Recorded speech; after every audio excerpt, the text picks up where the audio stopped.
magpalit tayo ng ano ng spark plug kasi yung sunog niya itim niya. Sana to sa Honda.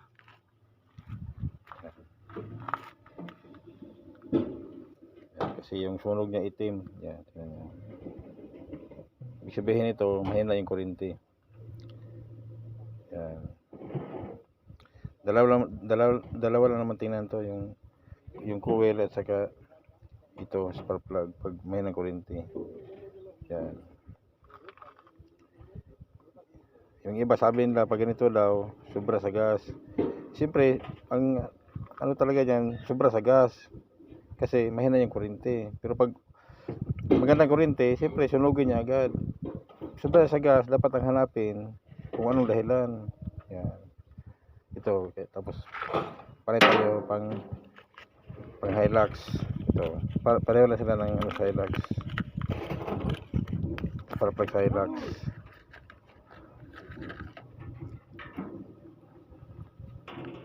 Yan, ito sa Hilux na spark plug, pareho na sila. Yan.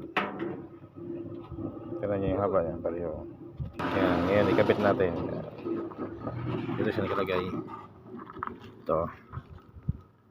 Yan. Malaman mo to siya pag mahina yung pag itim yung spark plug tapos mahina yung kuryente kasi ang labas sa spark plug kulay pula. Yan.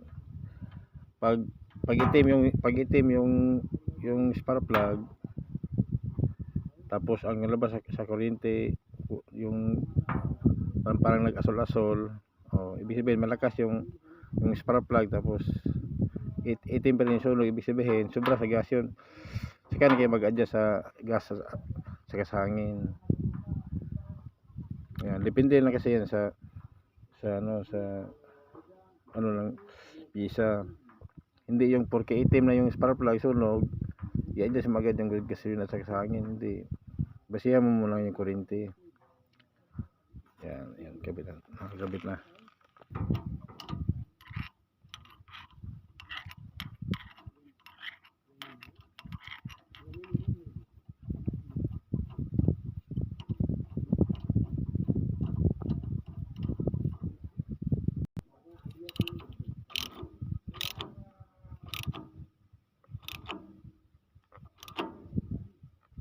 Okay na yan. Ngayon, kabit natin. Yan, ganyan. Pwede nang gamitin yan. Yan, ganun lang. Kung tuusin ito, ang trouble to kasi itong spark plug, mas madali to siya eh. Halimbawa, pag hilaan nyo, pag paandar nyo, pag ayaw mandar, tira nyo yung spark plug.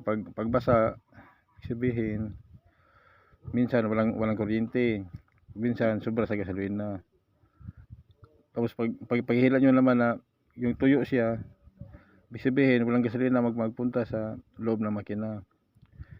Kaya silipin nyo agad yung linya ng gasolina. Yan. Ganoon na kasimple ang ano to.